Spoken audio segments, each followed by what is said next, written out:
From your perspective, how does racism factor into climate change issues, and what can be done to specifically address the racist dimension of climate change issues? Climate change is without question an issue of racial justice. I mean, the study after study after study has shown that those communities that suffer climate change's worst impacts are Black and brown communities. That's true at the national level, it's true at the global level, and this dynamic is just indisputable. And so the question is, what do we do about that? And I think you do a couple of things. First of all, governments invest very substantially in the empowerment and protection of those communities because they are on the front lines.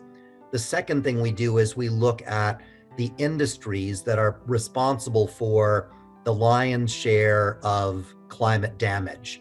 And we engage with them about forms of reparations for that. Because their pollution is what has caused the harm that these vulnerable communities are suffering. And the third thing that we do is that we make sure that all legislation related to climate does not pretend to be race neutral or race blind, but we interrogate those policies and say, how are they addressing these deeply embedded racist dynamics, and how are they addressing them for the better? So I think it's this combination of just accepting that this is the nature of the climate crisis and making very public, concrete commitments to address it substantively. Can you say a little bit more about how Green Faith does that? If someone's interested, how would they see what it is that you're doing? Yep.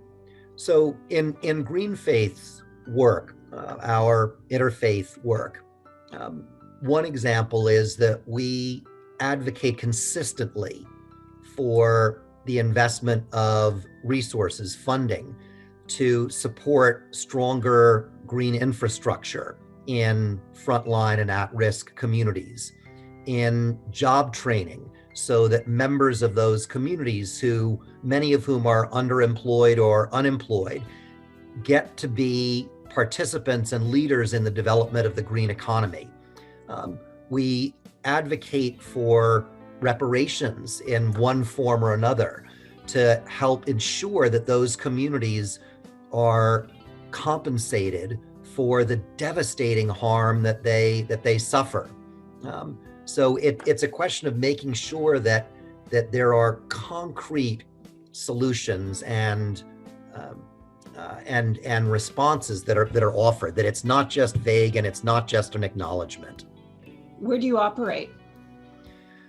Green Faith grew up in the United States, but now works internationally.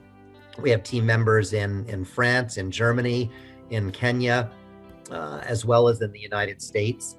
And we have Green Faith circles and partners in many other countries. In addition, we are with partners in 13 other countries, convening a new network called the Green Faith International Network.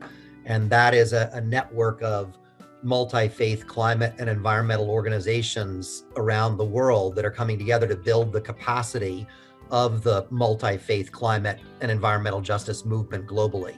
So we ourselves as an organization work internationally, and we also are part of a network that's bringing grassroots multi-faith activists together around the world.